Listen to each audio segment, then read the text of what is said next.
Welcome to Battle Streams of Middle-earth. It's Throne of Skulls season again, things are underway, and I am working once more for 3 months towards one fantastic project for the end of the year at Throne of Skulls. And this time I'm going to be taking some Hill Tribesmen and doing some pretty cool conversions on them. So, if that sounds like your cup of tea, in you come. One ring to rule them all, one ring to fight them, one ring to break them all, and leave the darkness behind them.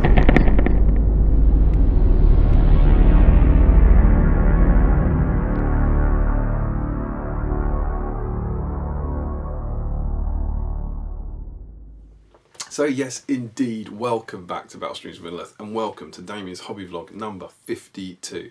This is, of course, our channel where we try to help the communities of the world to get through their mountains of potential in the past. Because, of course, when we set up the channel, the point of Battle Streams of Middle-earth was to help the hobbyists of the world to clear your backlog. Tea. And we do that in a couple of ways here on the channel. The first of those is that we do a live stream. And so every couple of weeks we all hang out together and we do a live stream. We look through DXD's Parkwork Battle Games in Middle-earth and we just hang out and hobby together as a kind of global community. We get about 30-40 people hanging out with us, all painting the same model, not because they need it for an army, but just for the love of the hobby. So if that sounds fun, check out our live tab. We've got over 120 episodes now to catch up on if you've got forever, but if not, there should be details about our next upcoming stream somewhere below. Thank you for watching the video. Drop us a comment below if you enjoy what we do and get involved in the conversation in the community. It's really great to hear from people. So, what are we doing? Well, that title down there is hopefully Hobby Vlog 52. I hope I've got my numbers right. I'm recording this miles in advance of the editing, so who knows. And it was probably the Road to Throne of Skulls 2. Road to Throne of Skulls 2025 2. And I did my kind of preamble work in the last vlog where I painted up my first 12 Hill Tribesmen. Here they are. Oh, aren't they lovely? Aren't they glorious? I'm really, really pleased with these.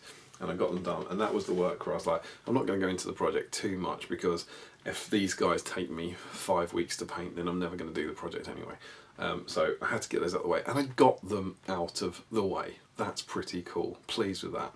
And so we got all those guys out of the way. And so we can now be a little more optimistic that we're going to actually complete the project, and so I'm going to dive in a little more. So yeah, state of play is currently Friday the 12th of September. There are 11 weeks to go until Throne of Skulls, and I'm getting really excited. I'm sure if you're watching this video you know, but my hobby year builds up to Throne of Skulls, and it's where I put all my hobby effort into and do the coolest piece of hobby of my year, effectively. I always try and do that, and I'm very, very excited about this year, and I have been excited about this year for about a year now, and I am delighted to officially reveal that the army list I'm going to be taking to the Throne of Skulls 2025 is Army of the White Hand. No, that would be bad. Of course it's not. We're taking the Usurpers of Edoras. That's the one we're going with. So we're taking, the Usurpers of Edoras, where we get, what do we get the opportunity for? We get some Rohan traitors, maybe get Freka, although maybe not. We get Targ, Wolf, Crabane, Hill Tribesmen, that sort of thing. That's what we're going for. I can't stress how excited I am about this project, and I've been excited about this box for most of the year. So I would have talked about this way back in the, I'm trying to think, probably in the Hobby Goals video, I think it was, maybe the one before that, and certainly the first hobby vlog I did of this year where I was talking about the road to the GP stuff. I was talking about getting this new starter set and being so excited, and I remain so excited. I like the War of the Rohirrim. I'm a very positive person with stuff. I love Middle-earth, I love the sandbox, and I don't remember ever seeing an adaptation of a Middle-earth piece that I didn't like in some way. I find it really, really to engage in and enjoy with the bits I like, and really easy to just put aside the bits that I don't like. That's just me personally. And I feel quite lucky in that, because it means whenever a new adaptation comes out, I generally enjoy it, rather than finding it upsetting, because that's pretty cool for me.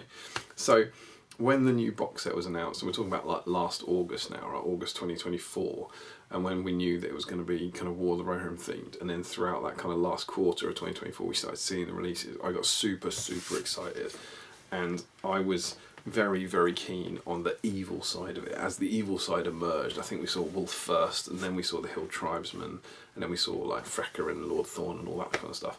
And as that was previewed in 2024, I was like, this is what I want my main army to be. Oh, there's going to be a cool new starter set with cool new plastic models. Awesome. I'm going to paint that up, and that's going to be my army. So then, once we got hold of the army lists, very quickly back then I decided that War of the Rohirrim and the Usurpers of Edoras list was going to be my Throne of Skulls project for 2025, and I decided it before this box came out. I know that I think it was in the Lord Thorn preview article that I think went up in October, that actually mentioned the army list as being the Usurpers of Edoras, and almost as soon as Throne of Skulls 2024 was finished, I was having a chat with Cal, like, you come back from Throne of Skulls, I mean, good weekend for me, that one.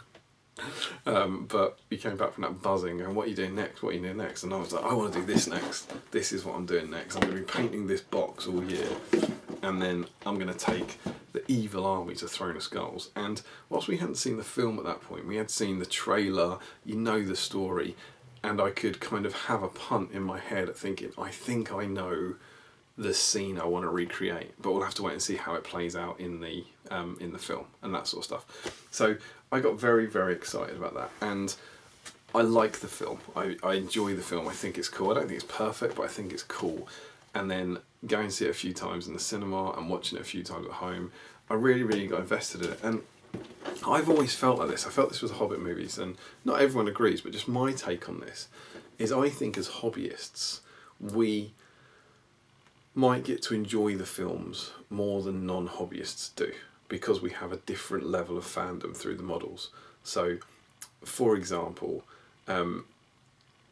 if you're just a Lord of the Rings fan who doesn't play war games, you might just go and see the War of the Rohirrim once, kind of think, that wasn't really for me, and then never go back to it. Whereas for us, we get to go and see War of the Rohirrim once, and then you get to buy the new edition of the game, and it comes with War of the Rohirrim models, and then you paint up Wolf, or you paint up Frecker because the models are cool, or you paint up Helm Hammerhand because the models are cool, and then that makes you want to go and take that army list on the tabletop. And then because of that, you then go, oh, I do like this, I like this scene, and then maybe that makes you like the film more. Does that make sense? I remember saying, I've said this in the past about the Hobbit films, I think like spending 3 months painting all of Thorin's company is probably going to make you enjoy the films more, because you then get to kind of replay those stories on the tabletop. So part of the reason, I just love everything about Middle-earth, but part of the reason I love this hobby so much is I genuinely think it enhances your enjoyment of the books and the films by being able to engage with them on a different level. So let me know what you think of that in the comments. Is that right? Am I crazy? Am I right? But just yeah, that's kind of my thinking on it. So I've had this delightful kind of 9 months. As I said, it's like September the 12th now, but of getting excited about this and playing in it, and part of it was working on some of this, and part of it was this book, The Art of the War of the Rohirrim book, and this is absolutely beautiful. If you're not familiar with this, there was 2 books really, I think, released to support the film. The first one was the one that came out before it, and it's the visual companion. I don't think I've got that to hand. And the visual companion is cool, but it's like the visual companions of the earlier films. It's very, very light, and it's just like kind of pictures of the finished things from the film, finished stills, telling you about the characters. There's not a lot of crunch, whereas this is like the old Hobbit Chronicles books. It's written by Daniel Falconer, who's one of the designers from Weta, and it is absolutely beautiful. And this, for anyone who, like me, enjoyed the film but just wished there were, like the appendices, the behind-the-scenes features, the commentaries to really dig into it, this is like that. This is done to exactly the same level as all those previous films, and it's absolutely stunning. So as we just try and find a decent picture. There we go. That's pretty good. So within a page on Wolf, you will get kind of drawings like that, but you'll also get all of Alan Lee and John Howe's kind of sketches and all that sort of thing. So, and it's literally the same level of detail that they went to in the film, and it's incredible how much detail they went to at the concept stage here that obviously you never see in the film, because you can genuinely see how the illustrators have created completely real, like, concepts that are just as detailed as they were for the live action films, for the animated films, which then don't get, there's stuff in here saying how all that detail can never be shown, it just takes too long to animate. So it's a lovely, lovely book, and I saved it. I dipped into it a bit for some bits, but mainly I was like, I'm going to read this while I prepare my Throne of Skulls project. And as you can actually see where my tassel is, I'm halfway through it. So I'm only halfway through it now. So I've had a lovely year getting excited about this project, and I'm now spending the last 3 months of the year, the last 4 months of the year, properly diving into all things War of the Rohirrim. So reading the book and painting some more models. So I couldn't be more excited about it, and I hope, whatever you think of the film, it's been this kind of shot in the arm has been able to to the game again, has been able to give you some new joy to explore our favourite hobby throughout the course of the year.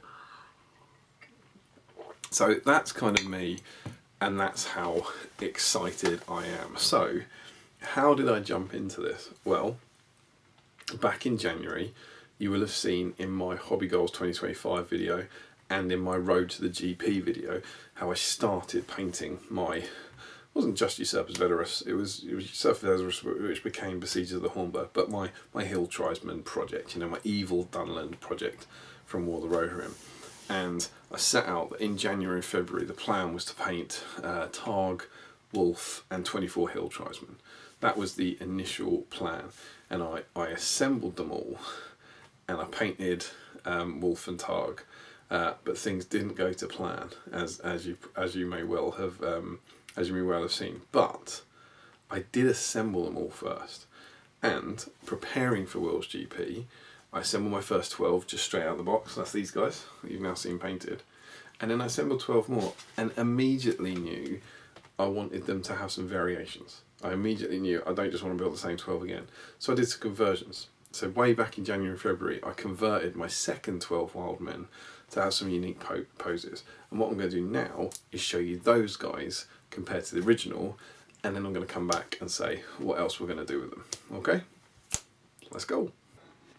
Okay, so here are my conversions. I'm going to run through them and show you what I did. And by show you what I did, I actually mean try to remember what I did 7 months ago, because it has been a while. So I'm going to start with the kind of least effective ones, which has to start with this guy, where I did, to the best of my knowledge, nothing. I can't quite remember why, but I think this guy was just, it's such a sort of unique pose with he has to be an archer because of the quiver or whatever, and I think I just ran out of spare parts or ways to make these arms fit on a different model or something. I can't quite remember, but this guy, as far as I can see, has had no conversion work done to him. Simple. Next up, we're going to go for the brands. So with my guys here, where they had the flaming brand, I basically made them, used all the other options they could. So I started off with my first set with flaming brand with no shield, and this guy now has the hand weapon and a shield. So hopefully that gives me enough variation on the silhouette. And whilst I haven't said it yet, I'm going to be doing the same thing I did with the Hobbit, where I'll be making sure that the colours are kind of reversed. So you can see here the one I've already painted has got the kind of tan coat and the blue sash. So this one's probably going to have a blue coat and a tan sash, or maybe I'll bring in some dark brown like he has on his belt. But effectively the models that are the same sculpt will have different colours on the areas. And then that is true of all of these. So flaming brand painted, replaced with hand weapon and shield. Flaming brand painted, replaced with hand weapon and shield. It's possible there's a little bit of other conversion work on some of these that I'm forgetting about, but I think for the most part these ones, I considered that enough variation to go with it. And I know that the light shields aren't the best, but I really wasn't concerned about that. I was just concerned with having a variety of war gear in the list. Then I'll jump into some where we should start to see some more creativity. So this is the original model. It's one of the archers. He's pointing over there. He's got a quiver behind his belt, and this is my new version of him. So you can see that I've changed him to be a flaming brand with light shield guy. So I've obviously swapped his arm for one of the other arms. You might also see at various points that some of them need green stuff. None of the green stuff has been done on these.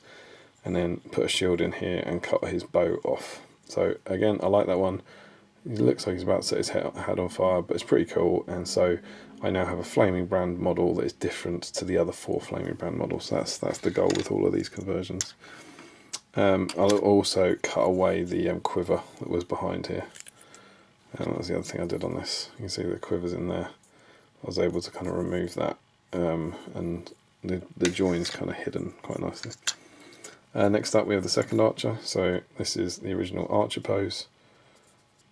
This is a very nice model, and he's got this kind of separate quiver with a little strap that attaches. Just remember that, because this is the new guy holding his spear.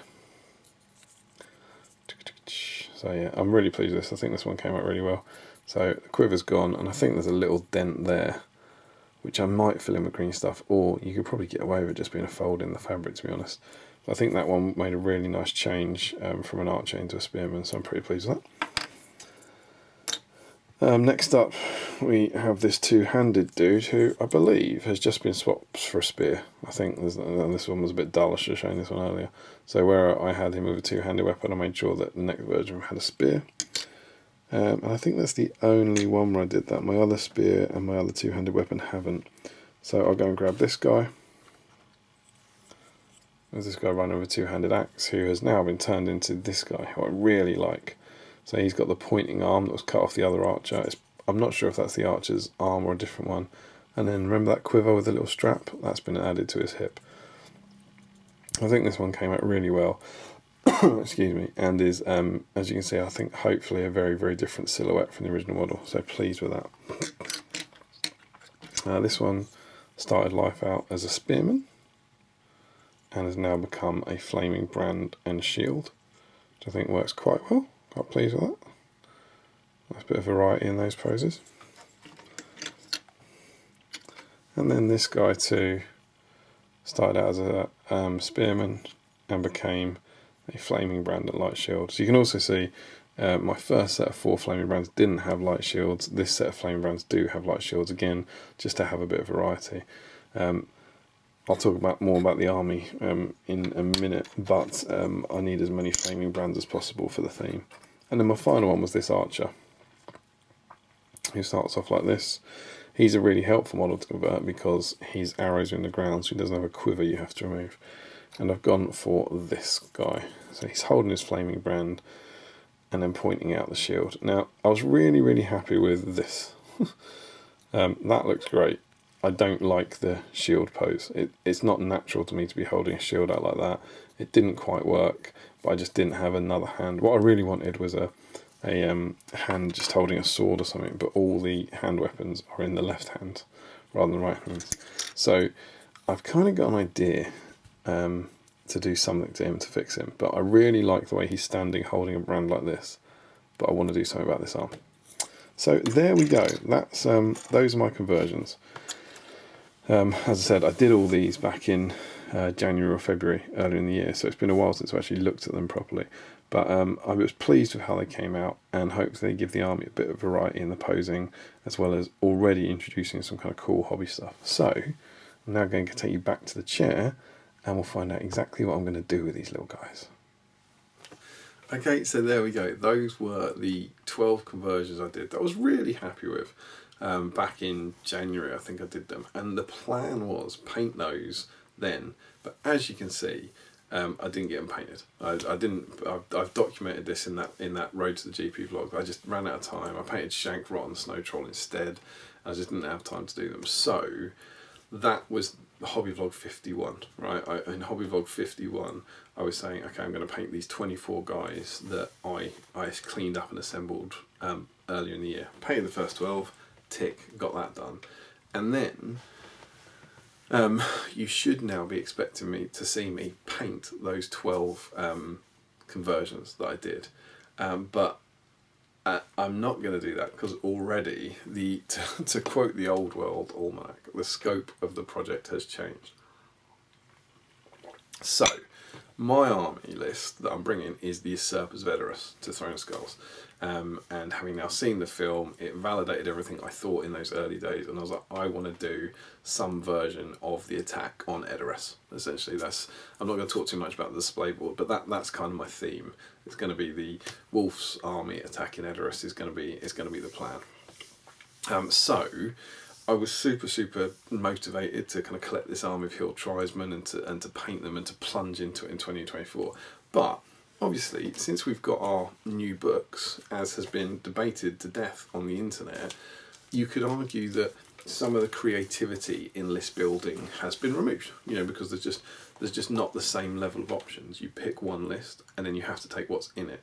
So for me, in the way that I spent ages last year with my Shire board going, okay, well, how can I do this? How can I ally in Merry, Pippin, Frodo and Sam who aren't in the Shire list and get them into it, and yellow alliances, and then getting Brand-of-Brass took and all that. There's just none of that anymore.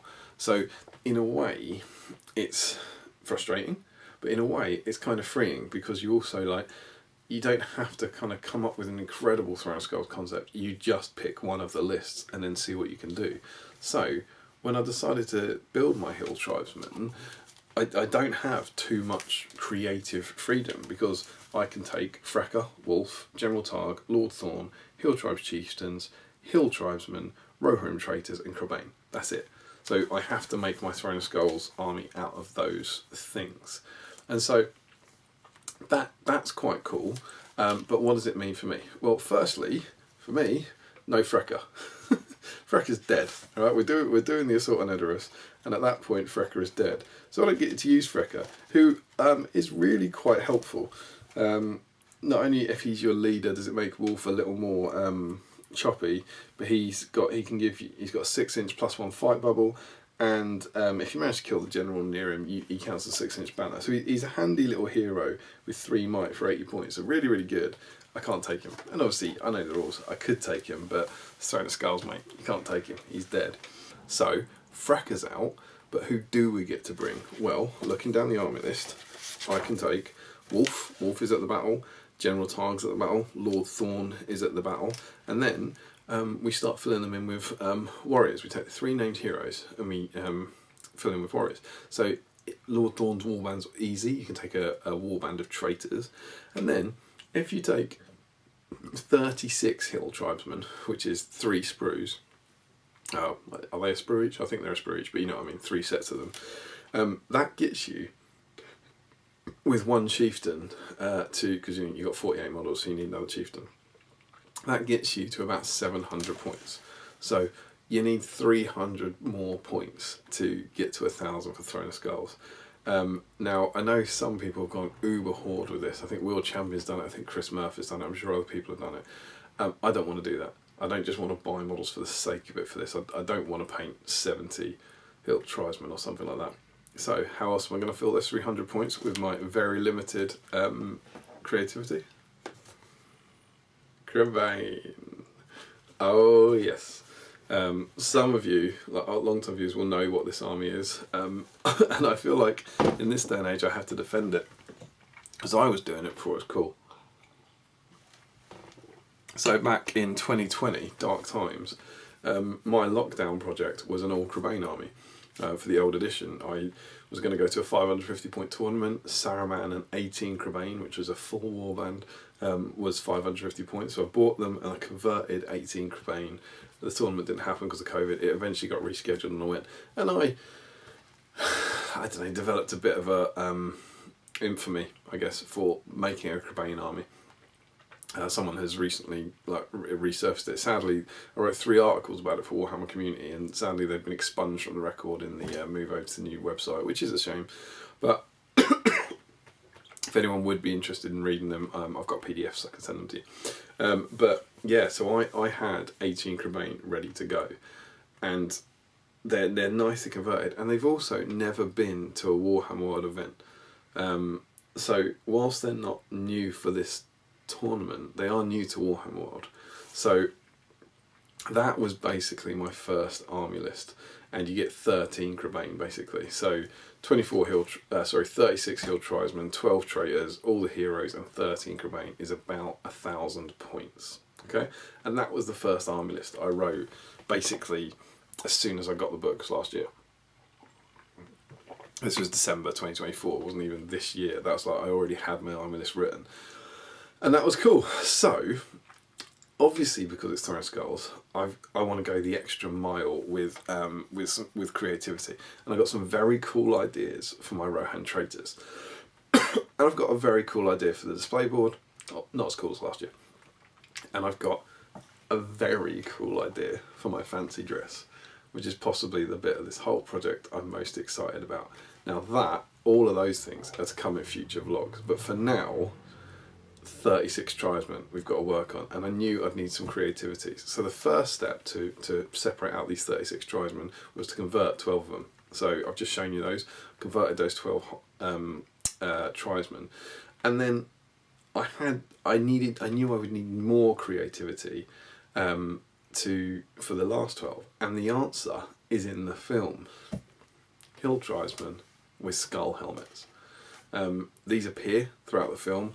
They look awesome. They seem to be wearing the skulls of animals that they've killed. Really cool kind of antler helmets and everything, and they look awesome. And I know it's one of the things that people have hoped would come out. Maybe there'd be, some options for the kit, so that's quite hard to do because the way the hair's modelled. Maybe they would be a different profile. Maybe there'd be some sort of elites, but I think people want them, and I don't know, certainly at the time of recording, it doesn't look like we're getting them, to be honest. And in terms of them being a different profile, they're not a different profile in the film. They're just Hill Tribesmen basically, but there's no reason that Games Workshop in theory couldn't make them a different profile, kind of in the same way they made Grimhammers and Warriors Variable separate profiles, whereas I think we all take them for granted now, but if you watch the film, Grimhammers just don't exist. They're not a thing. The Grimhammers is a GW invention, and it's just a slightly different aesthetic from a few different scenes that actually is in the film. But in this lovely book, there is some great stuff. Again, brilliant concept art. I'm holding it up now, but I'll try and take some decent photos of it as well. Great concept art there, and one of the stills from the film of the Skullface guy, and they look super cool. And so my little Throne of Skulls creativity brain was going, oh, well, that's what I'll do. My last 12, I'll convert to have skull helmets. So that was the plan. I was going to paint my first 24 Hill Tribesmen in January, February, and then during this 3 months, I was going to paint another 12 that were converted to have the skull helmets. And then something went a bit wrong in that in January and February, I didn't paint any of them. I didn't paint any Hill Tribesmen at all. So then I start the project in Hobby Vlog 51 on the 1st of September, and the first thing I have to do is catch up and paint those 24 Hill Tribesmen. And as I was doing it, I was still going, right, I'm going to paint these 24, which is how I set out that vlog, and I'll do 12 more October, November. And as soon as, in those first 2 weeks, I really knuckled down to the project, I was sort of thinking, I'm not going to have time. I'm not going to have time to get another 12 tribesmen done, like 36 after this. And so I was like, well, what can I do? And obviously the simplest thing to do is just abandon the idea to have skull faces in and just paint the 24 as normal. But I really didn't want that because I thought it would be super, super cool. And it suddenly occurred to me, because these other 12 had been converted but hadn't been undercoated, I could put skulls on them. So suddenly the 12 that I was going to paint in the last hobby vlog, just as normal Hill Tribesmen, they suddenly became my models that I would convert to have skull faces. So that's where we are. I've made that call. Those conversions I've just shown you that are already finished are now going to be converted again to have the skull helmets on. And that's why I cut Hobby Vlog 51 short, so I could give these Skullface Hill Tribesmen their own vlog, basically. And that's where we are. That's what this is going to be. Now also, anyone keeping up with the maths at the back means that if we drop 12 Hill Tribesmen from the army, we're suddenly about 60 points down. What are we going to fill them with? more Crebain. It's all good. I had 13 in the army, now I've got 16. And I've got 18 of the damn things. So I would rather have 12 Hill Tribesmen. I would genuinely rather have 12 more than 3 more Crebain. I think it will look cooler for the table, but I just don't think there's a chance. So yeah, I've changed my army list now to be, roughly speaking, Wolf, Targ, Thorn, 2 Chieftains, 24 Hill Tribesmen, 12 Rohan Traitors, and 16 Crebain. That's my army. Again, with some cool twists, which are to come. I'm also not beyond the fact that, and I feel like this is going to be the stupidest thing I've ever said on one of these vlogs, if I finish everything early, can't happen, right? But if I do, even a week early, I would absolutely be up for painting 3 more Hill Tribesmen and dropping a Crebain. Yeah, and if they get done, painting up 3 more Hill Tribesmen and dropping a Crebain. So that's the last thing, that if I do manage to get this done, I will happily swap Crebain for 3 more Hill Tribesmen, basically. But as I say, I'd love to do that. I really don't think I'm going to have the time. So there we are. It's the 12th of September, and I set out in Hobby Vlog 51 that I wanted my 24 Hill Tribesmen done by the 1st of October, which is 4.5 weeks or a month. I've spent 2 weeks painting these first guys. So now, to stay on track, I've got 2.5 weeks to convert my 12 Hill Tribesmen into skull-faced guys, and then paint them. And as I've gone through in the last vlog, these guys were taking about 2 hours each to paint, somewhere in that 2 hours total to paint. So they're not speed paints for me. Despite the fact they're only 6 points each, I am trying to paint them to look really nice. So that's what we're going for. So we have 24 hours of painting, and I don't know, man, at least half an hour each, I reckon, for the conversions. So 6 hours. So we're about 30 hours across about 17 days. So we're probably looking at an hour and a half of hobby a day for the next 2.5 weeks to keep us on track. So whether or not it's doable, I don't know. Obviously, when I set out that target, I wasn't planning on doing these conversions, but I'm going to give it a go. And I've decided to convert my 2 Hill Tribesmen Chieftains now as well. So I just figure I'm going to be doing all these kind of conversion-y bits with Hill Tribes models, so I might as well do my Chieftains as well. And I've got some cool ideas for those to come as well. So with those 2 Hill Tribes guys being done, the Chieftain's been done as well. If I get it done in time, even more incredible. So it's likely to push past 1st of October. But I'm really hoping it doesn't push past 1st of October by more than a week or so.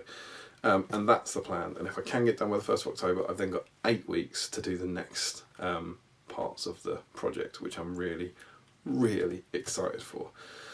So that's what this vlog is going to be setting out. That's the hobby we're going to be doing, and I really can't wait. I am so excited about these, and I really hope they turn out as well and they end up looking as good as they do in my head.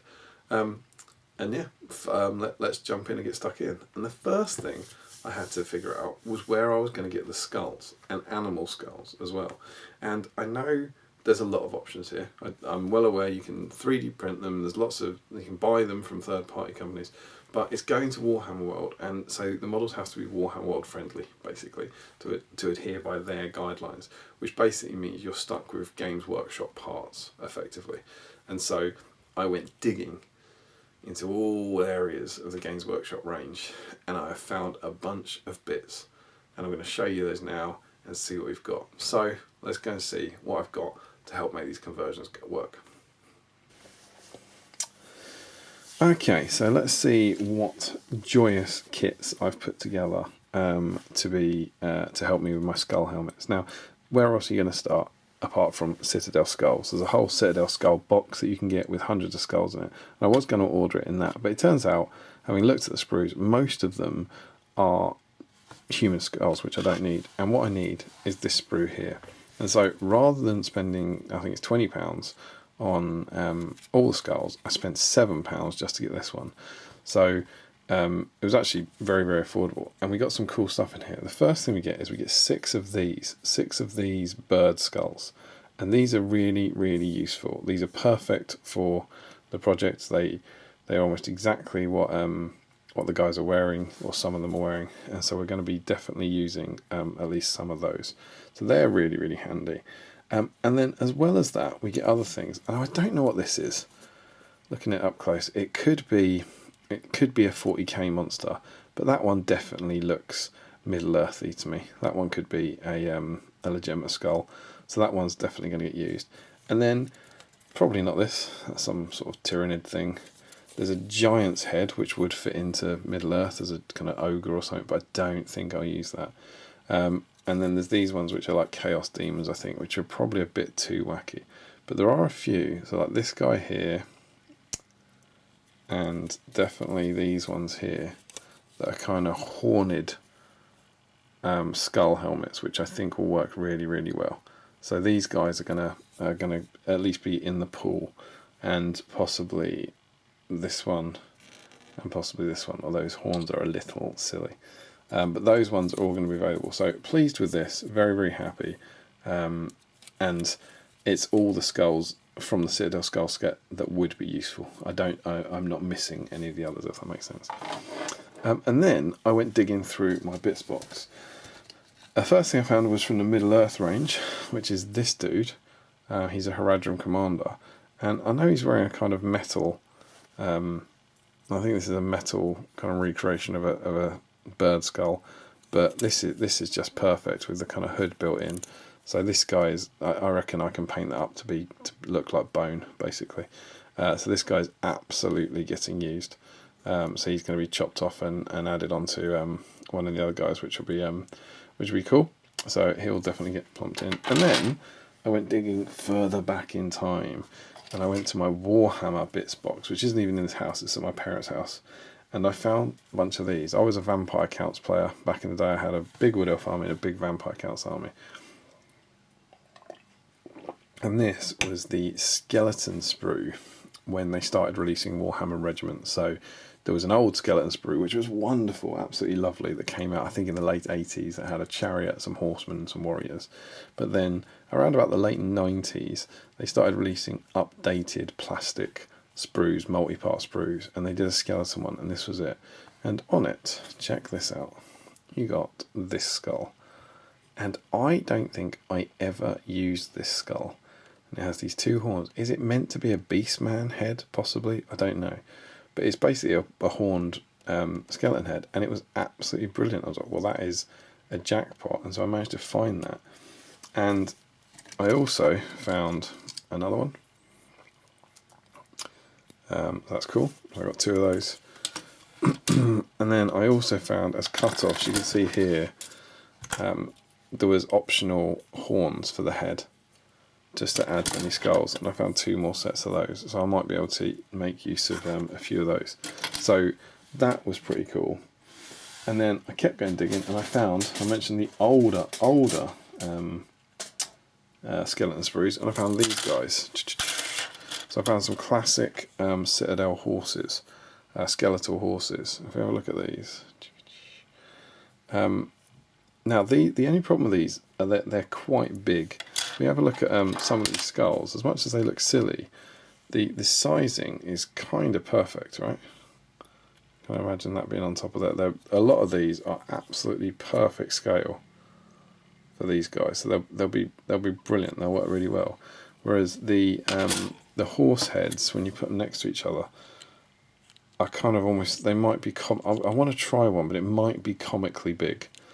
But a horse skull is really perfect thematically, and they should be big because horses are big. So I definitely feel like I want to try one horse one at least. Like they've murdered a horse and they're really taking it to the Rohirrim, and it would be a massive, massive skull. So I think I'm going to try one of those. But yeah, I found a bunch of these, just broken off skeletons to use. I also found this. I think this was the yoke from a skeletal chariot. I just thought it was a cool kind of spiky bone bit, which I might end up using. And then I again had another brainwave. I was like, is it worth looking? Is it worth looking? Ta-da! What these are? These are 4th edition Knights of the Realm. So these are the Knights of the Realm that came in the 5th edition. The Knights of the Realm that came in the 5th edition box, the Britannians and Lizardmen one. And check it out. This is an unpainted one. Antlers. As I think I showed you in that thing, antlers and stag helmets are what we're after here. What we're going for. And so having these, I think, could be quite cool. So I've actually managed to find 3 of these, and then I also found 2 with this bull, and I thought these horns might work as well. So yeah, some classic Warhammer models are being sacrificed to the pile of opportunity. And then I went looking on eBay to see if I could find any others. And there's an interesting thing, like back in the day when all this stuff was like metal and multi-part, you would have been able to order them. You would have literally been able to go on and oh, I just want that skull, and can I have that skull? But they've long since stopped doing that service, which now means that if you see a piece on a sprue you want, like take this or whatever, if you just wanted that skull, you would have to buy £20 worth of skulls to get that sort of thing. But what I found, and I don't think this is going to be news to a lot of people, but it's not something I've really gone digging with, is there are resellers who are seem to be just cutting up Games Workshop sprues and selling the bits. And there's a huge markup, but it's exactly what I needed. So I found this. You can see exactly what that is. It's the same head. So I've got 2 more of those skulls with accompanying horns. Now, annoyingly, this is exactly what it was showing on the eBay thing, so I knew what I was getting. But you've got 2 spare sets of horns and no skulls, which is a bit of a shame. But I've got 2 more skulls there. And I picked up some spare horns. And then I went looking elsewhere, and I decided, it was quite a lot of fun browsing through the whole 40k range and the whole Age of Sigmar range and Old World range, and just trying to see if I could find anything that looked kind of scully. And I found these. And these are heads from Dryads. So these are Wood Elf plastic Dryads. And if we go and take a look at this one, what you can hopefully see is that this kind of looks like horns. And I just think if we cut these bits away and we drill out the holes, I think this could look like a skull. I definitely think it's worth a pop. And again, size-wise,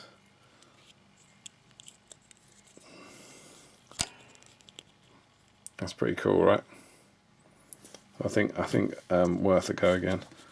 So got those, and then the last little pack I bought was from the same guy. Well, these are all from the same guy actually, as you can tell. And it was spares from the Dryads, just generic spares. And what these are, it was a very specific branch I was after, was that these have this bit, which looks like an antler to me. So I've got effectively 3 pairs of antlers to add to some other helmet or something. So that's why I got those. So these packs have been really useful. Now, these packs were, I think they were £3 each, something.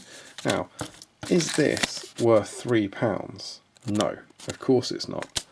Is this worth £12? I think yes.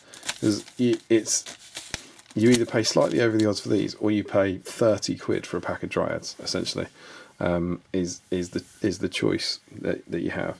And so I was able to get all of this. What did I buy off eBay? I bought this off eBay, these 4 packs, and that came in at, I'm pretty sure, £21 for total. And I am more than happy to pay £21 for this Hill Tribesmen skull kit, given that I could have just spent £20 on Citadel skulls. So that's cool. I'm happy with these. I'm pleased with the bits I've got, and as much as you're paying far over the odds for the amount of plastic you get, I think it's reasonable for the bits you get, basically. Bits from skeleton sprues, bits from Dryad sprues, bits from Citadel skulls. Very, very happy with that.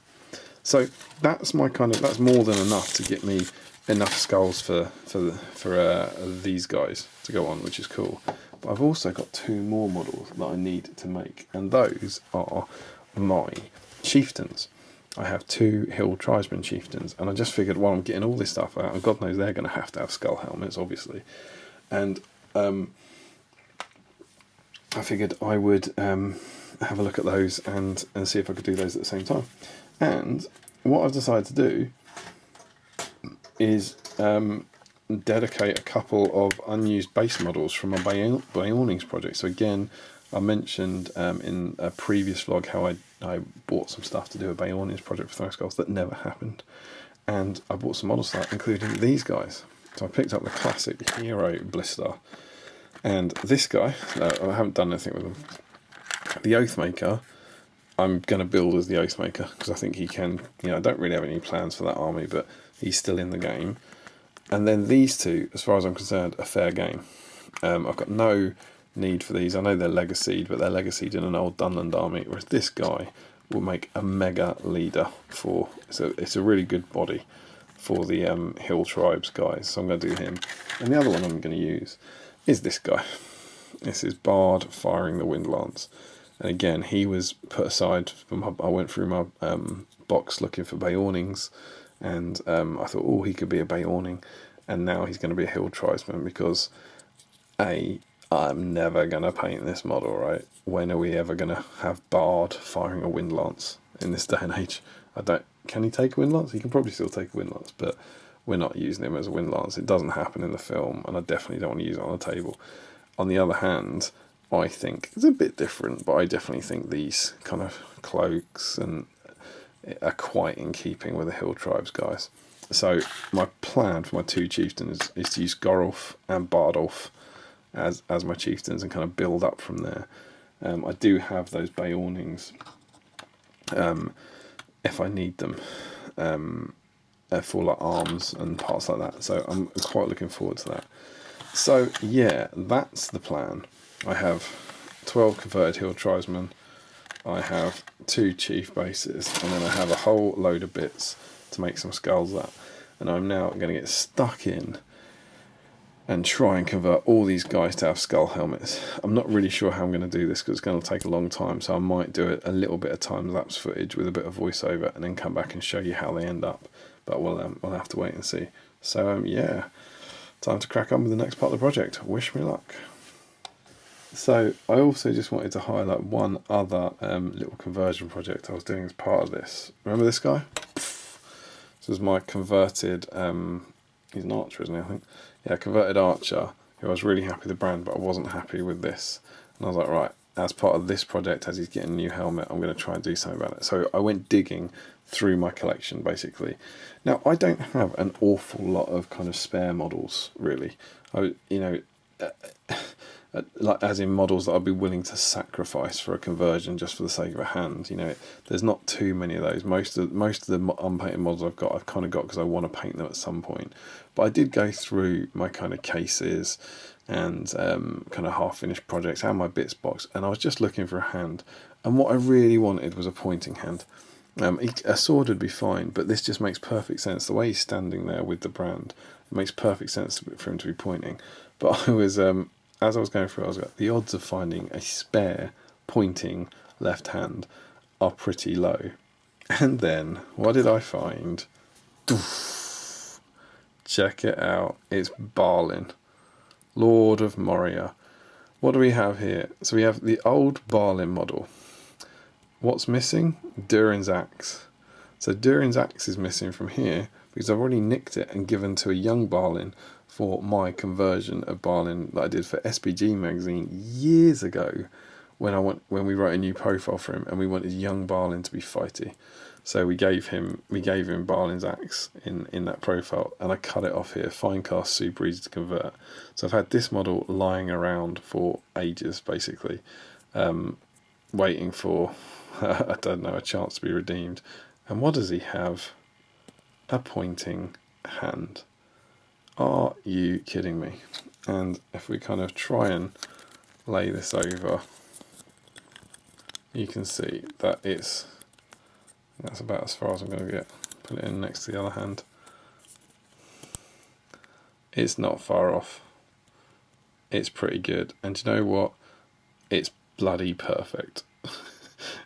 You can't say, oh no, this isn't right. The size isn't good.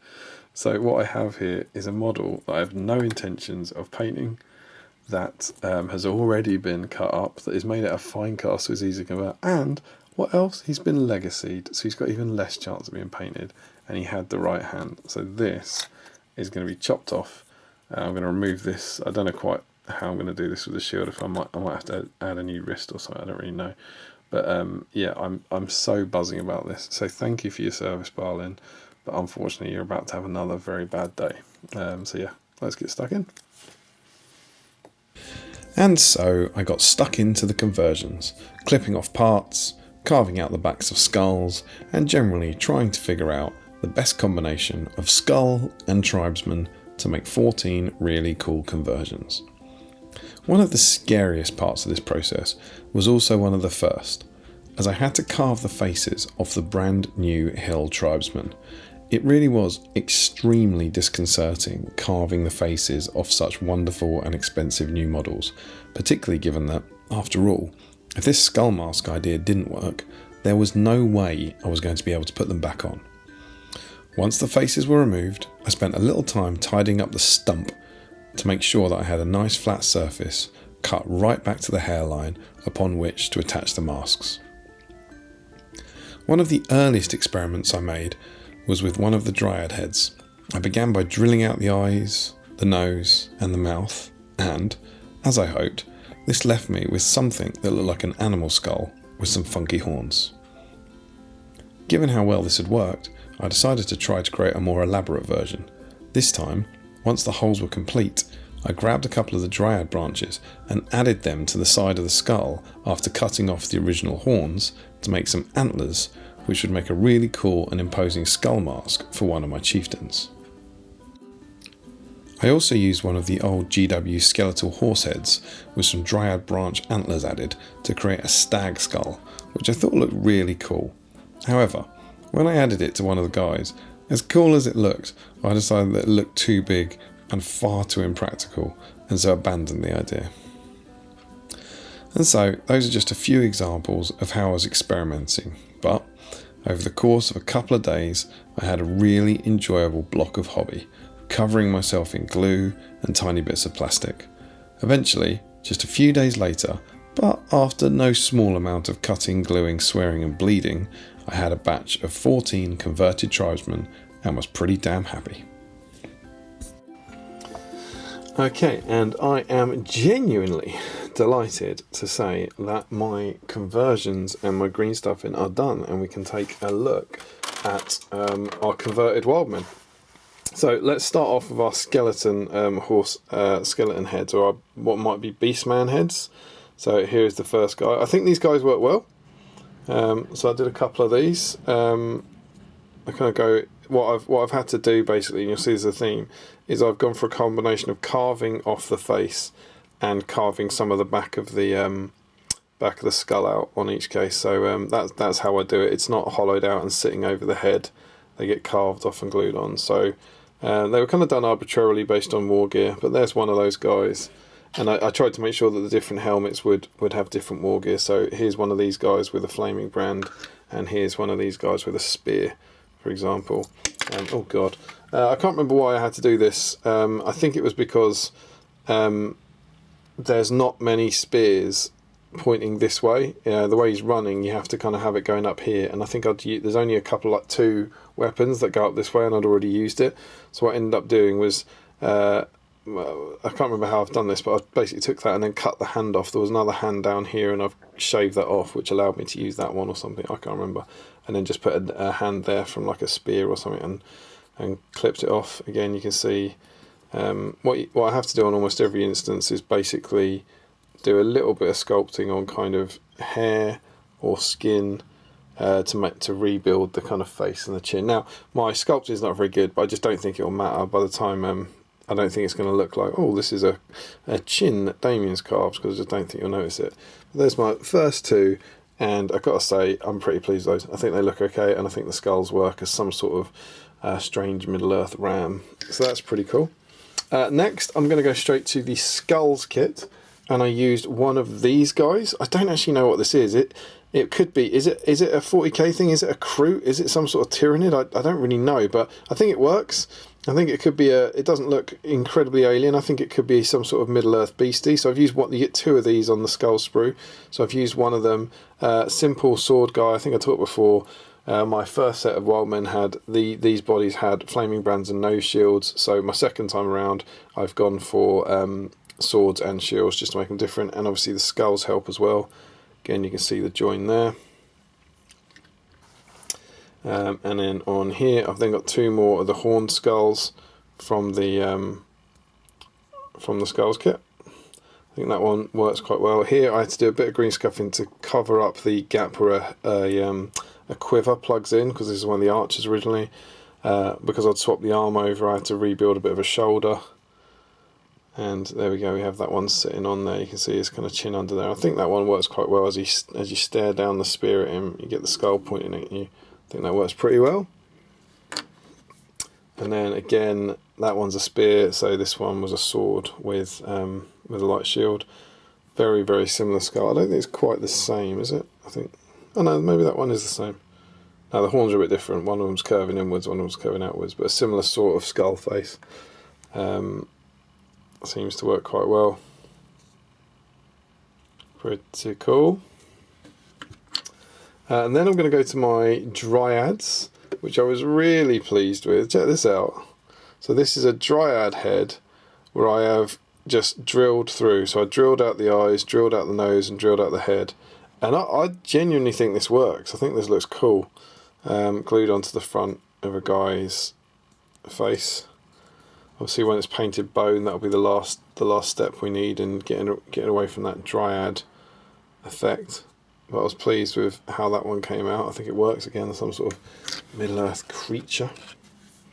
And I got one more of those, who is my converted archer. So put that on there. That's the quiver that came off this dude. That's been popped onto there. I think this one works really well as an archer. Pleased with that. And again, got the dryad skull on there, which I think will work really well, really nicely. Pleased with that. And next up, we've got the bird skulls. You get 6 of those, so I've decided to use 3. So we have this guy with a flaming brand. Now this one he's a bald guy, and I'm actually not, right now I'm not quite decided, but I decided to do one of them as a helmet. Like the whole thing was like a helmet. So this isn't his bald head, this is the back of the skull, like he was wearing it. But obviously I could just paint that as the bald head, and then it would effectively look like the model from here. It's a mask, but I think I am going to paint one with a whole bald head, so that it does look like his whole head is inside the skull. I think that one worked quite well. I was quite pleased with that. I do think in general these little skull ones work brilliantly. And then with these next 2, I cut it off. So I just cut the front off. So you can see there, this bald-headed guy still has an ear, because that isn't the skull helmet. That's just the front. So the idea is here that he's put this skull mask on rather than putting the whole thing over his head. Quite like this one. It's almost like it's almost like his jaw's opening here, or his jaw's down here, and the bird's head's up there. So that works pretty well. And I got one more archer one, which is a bearded guy this time. So again, had to carve it away. Put it under. You can see he's still got a mouth under there. Works quite well. I think this was just a normal archer. There wasn't too much you could do to that pose. Works quite well. And next up, I want to show you the one that I promised I was going to change, the one who was holding the shield out in a strange pose. And here he is. Da, da, da, da, da, da. I think I showed you Balin. So he's now got Balin's hand attached. And check out this guy. So this one was a fun one to do. I can't remember why I had to swap his head, but I think I cut too much of his head off in the end. But for whatever reason, I've ended up putting the head of a Beorning on here.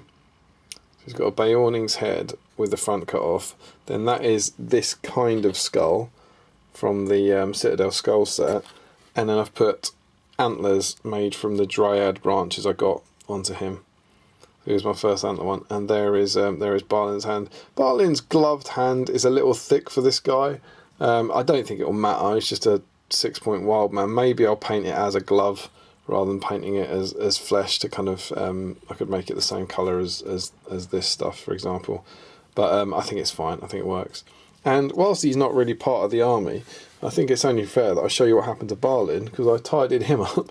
And here is my Balin conversion, who is now generic dwarf king, generic dwarf captain. So where that fist came off, he's got a sword. Came from my Thorin's Company spares. It'll be Feely or Keely's sword. I'm not sure which one it is, but I put that on. And I think I showed you where I'd nicked his axe in the past. I added a Grimhammer's pick hammer to that, and I think that works really, really well. So I'm pleased with that, happy with how that came out, and no plans for him at the moment. Although there is a kind of dwarf captain week for Beesime coming up, so I think maybe he might get a bit of love there. That'd be cool. But absolutely no need for him. But I'm really pleased that now the Balin I've been chopping bits off will actually serve a purpose, which I think is quite cool. He doesn't get to play with the Wildman. And then that leads me to potentially, I think, my two favourites, which are my two chieftains. And so I'm going to start off with the chieftain that I have creatively called Gorolf. And here he is. So this is Wildman Chieftain Gorolf. And he's obviously made primarily from Gorolf Ironskin, the old Dunlending hero. So it's the same body. Hill Tribes chieftains can either have a two-handed axe or a light shield, so they can't have a flaming brand, which is a shame. So I went two-handed axe, and the only way I could get it to meet his kind of grasp, he's normally holding two single-handed axes, is I had to extend it a bit. So I've got this cool two-handed axe from the Hill Tribes kit, and then this is actually a separate stick entirely, a separate weapon entirely, that I've just kind of put into position and then just joined with green stuff, basically, to join them up to make one uber weapon. And I went back and forward. I was just going to put a skull on his head, but I then decided that it would be a waste of that fantastic Gorolf Ironskin head. So again, I grabbed another Beorning head from the bit spots, and you can see why I did this. There's so little of that Beorning head left, although his ear is still in there. So his head was swapped for a Beorning's head, and then put another skull on with some antlers on, made from the Dryad bits. I wanted my captains to stand out with the antlers, and then I ended up having like 3 pairs of antlers, so that's why this guy got them. But yeah, he's standing on a broken bit of Rohan house, and he's got antlers, so and he's got this cool Gorolf Ironskin body. So I think he'll stand out on the battlefield. I love this guy. I'm really, really pleased with him. I think he came out really well. I'm really happy. I think he looks like a cool chieftain. I think he looks like quite a good pose. I don't think it looks like a kind of dodgy conversion. But yeah, I'm really, really happy with him. So yeah. And then of course, what that left me with was a spare Gorolf Ironskin head. So I made a non-skulled Wildman. So here is my final generic Wildman, who I didn't put a skull on because I wanted to make use of this head. So Gorolf Ironskin's head will, and his beautiful top knot, will live on a generic Wildman. So I'm only going to have 11 of these new guys, and the chieftains I suppose, so 13 total with the skulls. But I will have one more with a cool, scary ass looking face. So I'm really glad I made that decision and saved him. And that leaves me with one more, which is Bardolph, my second chieftain. So here he is. Would have shown him off at the start. This is Bard firing the wind lance. You can still tell that from the back, I think. His arms have been cut off and replaced with the arms of 2 Beornings. Again, two-handed axe. So I went for this one, just holding this massive axe in a single hand, and then just gave him another axe as well. And then that's a Wildman. That's a Hill Tribesman's axe. So I just chopped. I don't think I had to chop the hand off. Actually, I think that Beorning arm doesn't have a hand.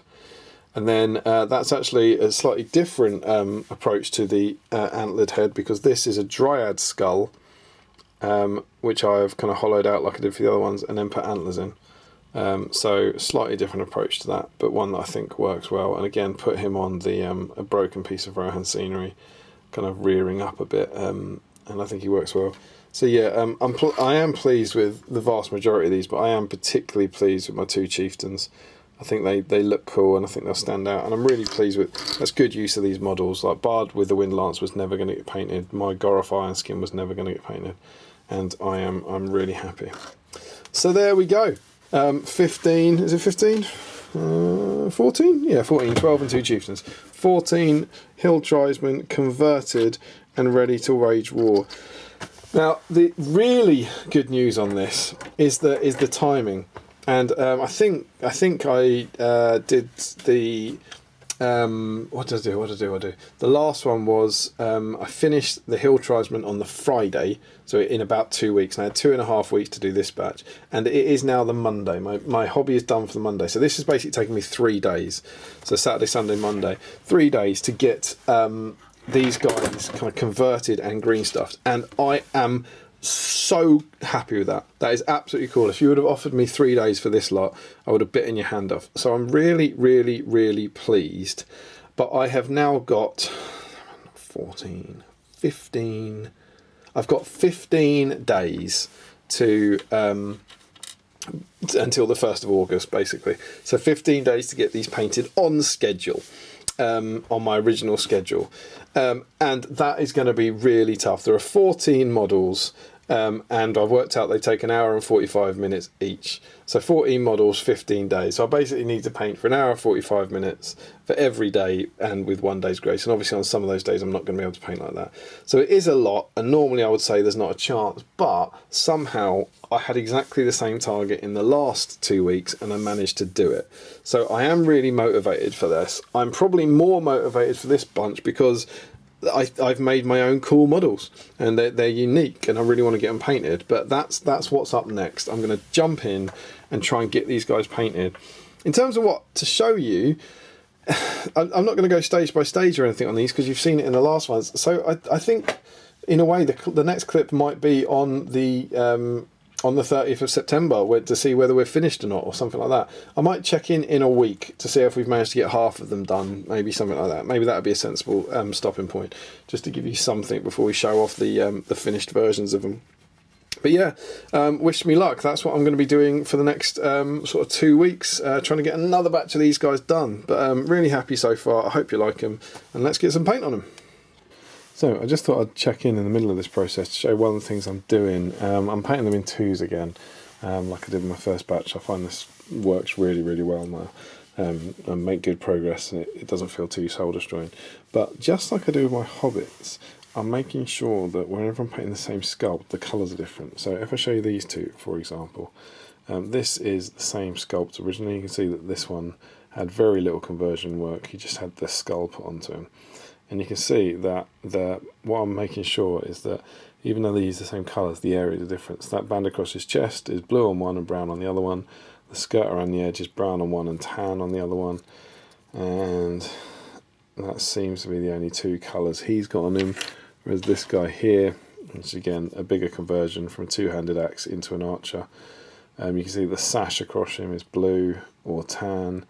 The bottom coat around his kind of knees is dark brown on the left and blue here, and then the other bit, which is where's the best way to show you? Probably that bit hanging down in front of his groin is tan on the left and dark brown on here.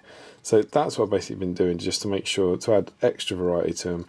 I've just been making sure that all of the wherever I can, the parts of them are painted in a different colour on the same sculpt. So there we go, that's what I'm doing, and I've got lots more to do, so I'm going to crack on. Alright, so it is update time. I can't quite recall, but I think last time I checked in with you, I was about to start painting the next 14 guys, the 12 wild men and the 2 chieftains, and I think I had 15 days. I had 15 days to try and finish this on schedule by the 1st of October. And that was 15 days to paint 14 wild men. So basically 1 hour and 45 minutes a day, painting every day except one. It's going alright, not as well as I hoped. So we had 14 models to paint in 15 days. We now have, I can see, 8 models to paint in 6 days. So we have used 8 of our days up. 9 of our days up, and we've painted 6 models. So we've used more than half of the time, and we've painted less than half of the models. So it's not going well in terms of getting them done on time, but I'm trying to be kind of serene about this and say, obviously 1st of October isn't the deadline for a tournament, it's just the deadline for when I wanted to get them finished. I'm actually painting very, very well. I'm very happy with what I'm getting painted. I'm very happy with the speed I'm painting at, particularly for me. And so getting those 6 models finished in that week or whatever it was is fine. So 8 more to go with 6 days left to paint. So that obviously means I have to paint every day for an hour and 45 minutes, and then I've also got to find 2 more blocks of an hour and 45 minutes. So on 2 of those days I have to paint for 3.5 hours, which is really tough. But here's the good news: there's a weekend coming up. It's Thursday today, I think, and so we've actually got the weekend to come. And so I should be able to get some more time over Saturday, Sunday. So as crazy as it sounds, I'm not actually ruling myself out of this race just yet. There's 6 days left, and I still think there's a chance of getting these done by the 1st of October. So I'm happy, I'm enjoying what I'm doing, I'm pleased with the results, and we just need to keep pushing for 1 more week on this vlog and try and get it finished by the 1st of October. So yeah, wish me luck. And it is with colossal relief I am delighted to tell you that it is Wednesday, the 1st of October, and we're done. We finished. We completed these last night, and they are done in a calendar month. A whoop, whoop. More celebrations when we get back in the chair, but for now, let's have a look at them. I'm going to start off with our chieftains. Here we go. This is Gorolf. I think I showed him off, obviously, when he was green stuffed and all that, but not painted. Pretty happy with him. To be honest, I was a bit disappointed in the chieftains. For whatever reason, I painted them exactly the same colour scheme that I've been really happy with the first set of Wildmen, and I just didn't think it came out as well. No idea why, but he's cool. He'll do. Really, really pleased. Great model. Great to find a use for him, a sensible use for the Gorolf model. I think the 2-handed axe conversions come out well, and used the blue key colour I've been using to be his robe. And then alongside Gorolf, we have Bardolph, my other chieftain conversion. Again, really pleased with the use of this model. It's never going to go anywhere else. He's got 2 axes. This is a pretty big axe though. He'll be using 2-handed axe in the game. I think that one's pretty clearly a 2-handed axe, or 2-hand axes, if that makes sense. But hopefully that'll be visible enough. I might have to come back to the horse heads because I didn't actually know how to paint the Rohirrim wood. There's going to be Rohirrim buildings on my display board, so based on how I paint them, I might have to come back and touch those up a bit. But they're just done in a kind of very pale grey for now. But yeah, pleased to get him done. And then we've got the 12 guys. So let's have a little run through these. This little bird head I was delighted with, really pleased. Again, I showed you the variation in colour to make sure that the colours aren't in the same place as they were on the last version of the model. One with one of these strange beast skulls from the Citadel skull sprue. Slightly paler hair, portraying some non-Dunland heritage potentially. It's more like one of the straw heads. Very pleased with the colours again. Again, as with the first batch, they weren't quite as good as I hoped them to be, but more than good enough. Again, bird head. This is the same as this one, where I've used half the bird head and put it on the front of their face. But it's just a normal arch conversion, but with that bird head on, which I think worked quite well. One of the old skeleton ones. This is a fairly big conversion to get another spear. I think I showed you how to extend the spear out from a 2-handed weapon and get rid of the hand from around here to put it into that hand. It's pretty cool.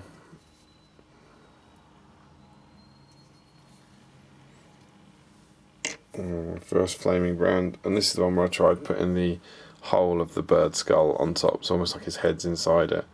I think I prefer it when I've cut the back off. Obviously, because this guy's bald, I could have just painted the back of the skull like flesh, but I want a bit of variety. But yeah, I think I prefer them when they got the half bird skull to the whole thing. But I don't know. What do you think? Let me know in the comments. Again, tried to replicate the fire. I think they look a bit different to my first flaming brands, but they'll do. The Gorolf iron skin head was in there. I actually did an extra layer of highlights on his face for this guy because, well, he's the only one with a face for one thing, but given that he is kind of a hero, he's not going to be doing anything special in the game, but given that it is the the classic Gorroth Ironskin face. I thought he deserved a little more time and attention. Absolute delight not having to paint faces on these guys, I have to say. Did speed up the process a bit. Pleased with this one. There's a big conversion here with the pointing arm and the bow and the quiver. Probably one of my biggest conversions when you compare that to the original model I was running. This one with Barlin's hand, I think it came out alright. The hand's probably a smidge on the big side, but I don't think it kind of matters, and it's definitely better than it was with a shield. Like kind of, Dunlan needs you. It's quite cool with the big antlers. Cool pose. Another one of the beast ones from the Citadel Skull Sprue. That's cool.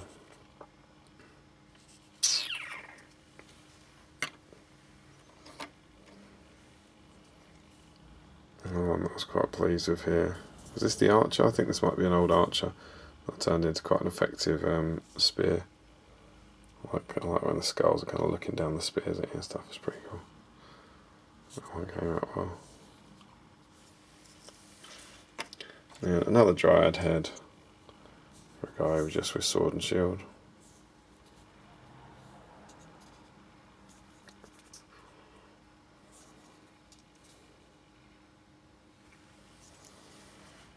And another skeleton beastman head or whatever that was for my last flaming brand with shield. So there we go.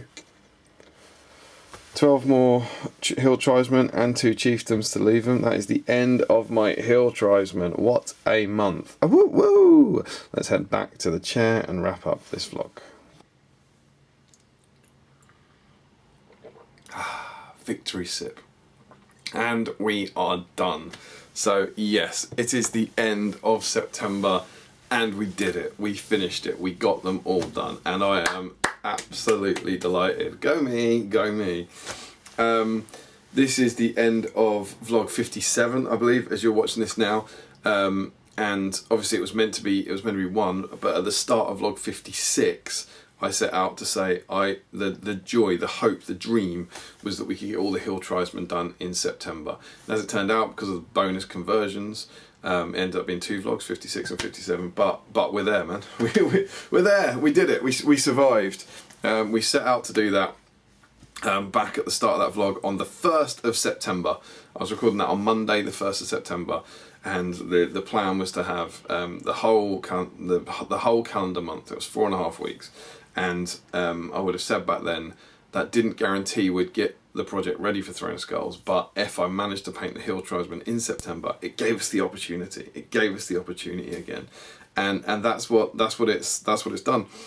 So yeah, just as a note to you, it was 4.5 full weeks, and I'm going to say pretty pleased. I'm delighted with how the models came out. Obviously, I've talked about the first 12 Hill Tribesmen in the past.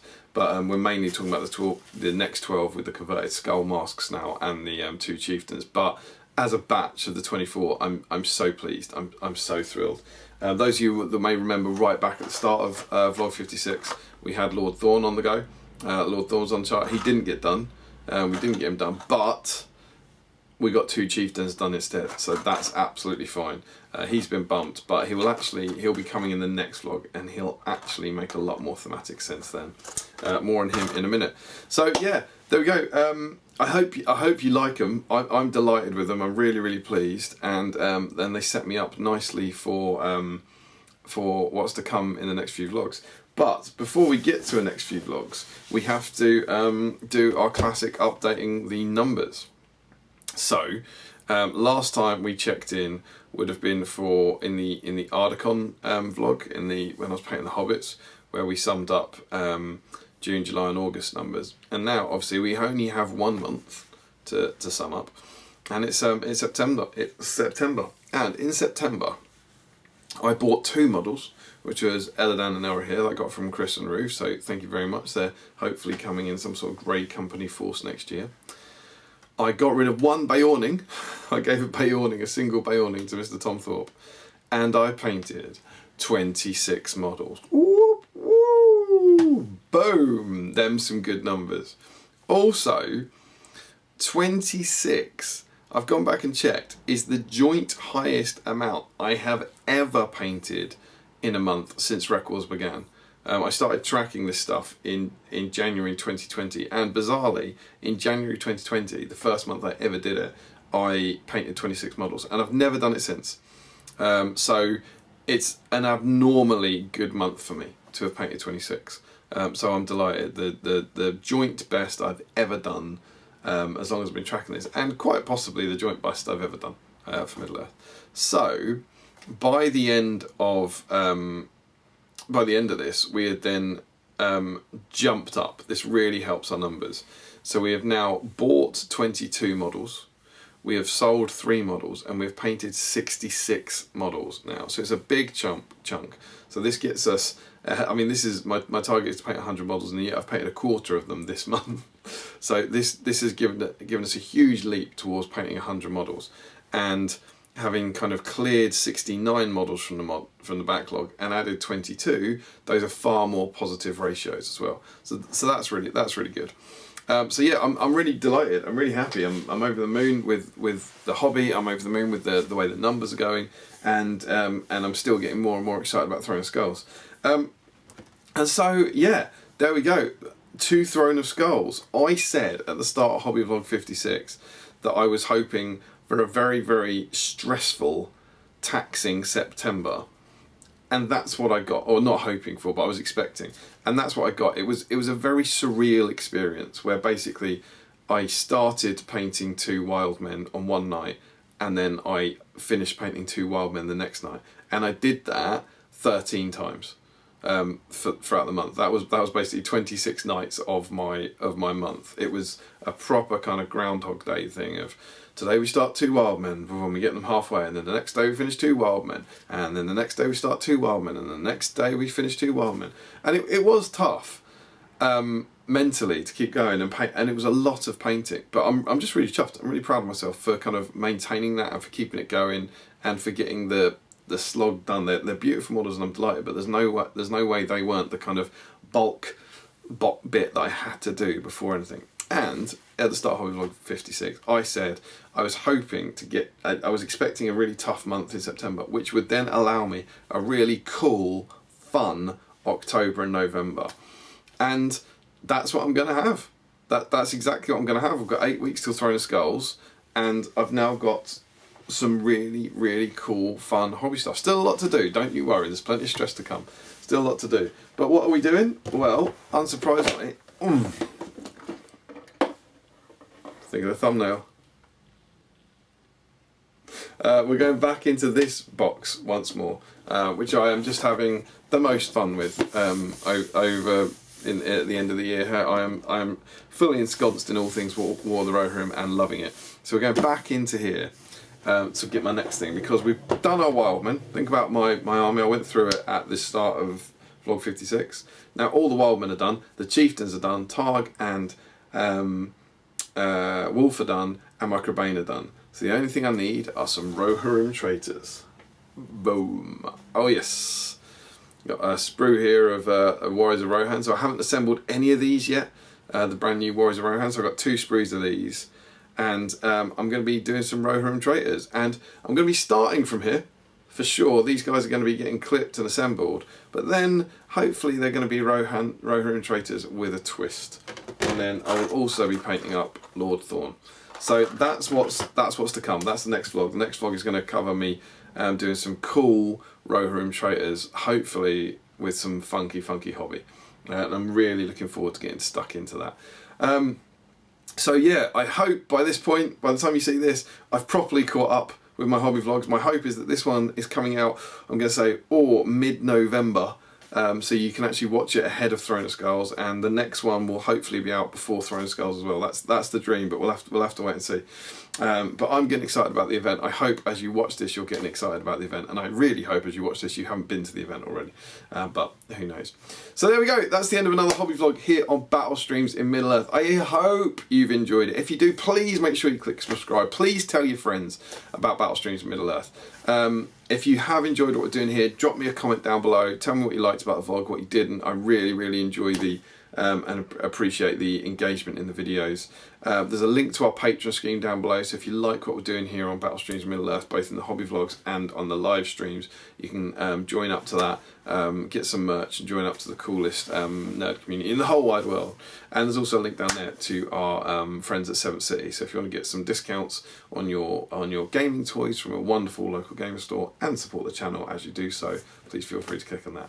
I hope you've enjoyed this, I've enjoyed it, and I am now very much looking forward to getting stuck into these guys and having a lot of fun. And as for the results, you'll have to wait and see. So we'll see you very soon on Battle Streams in Middle-earth.